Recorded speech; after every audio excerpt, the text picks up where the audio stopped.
taliska ciidanka booliska Soomaaliya ayaa sheegay in ay gacanta ku soo dhigeen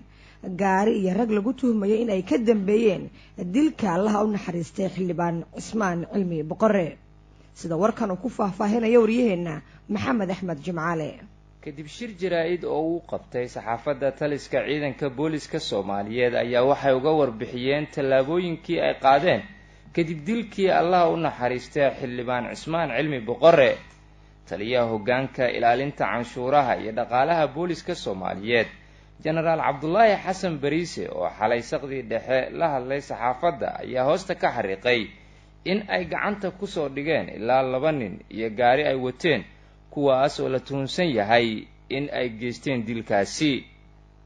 Allah ha u naxariisto waxaan uga tacsiinaynaa dhammaan ummadda Soomaaliyeed dawladda Soomaaliya labada aqal xukuumadda waxaan leenahay Allah u naxariisto xildhibaanka waxaa dilay gacanka xaq daran dilkiisa kadib ciidanka booliisku wuxuu gacanta ku soo dhigay baabuurkii lagu tuhunsanaa eedaysanayaasha inay wateen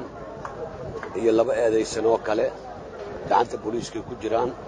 howlgalladiina hadda waa socdaan baaristii natiijadeedana hadda ma raba inaan hor dhaco laakiin waxaan rabaa inaan bulshada Soomaaliyeed la wadaagno inaan kiiskaas laga seexan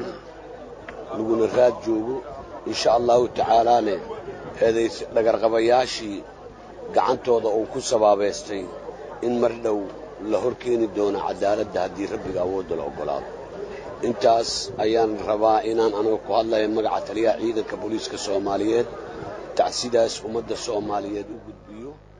shalay gelinkii dambe ayay ahayd markii dablay hubaysan ay xildhibaan Cismaan Cilmi Boqore ku dileen gurigiisa oo ku yaala degmada Kaaraan ee gobolka Banaadir waxaana laamaha ammaanka dilkiisa kadib sheegeen in ay bilaabeen baaritaano xooggan oo ku aadan sidii gacanta loogu soo dhigi lahaa dablayda falkaasi iyagoona shaaca ka qaaday in haatan kiiskaasi ay u hayaan ilaa 2 eedaysane kuwaasi oo baaritaano ay ku socdaan.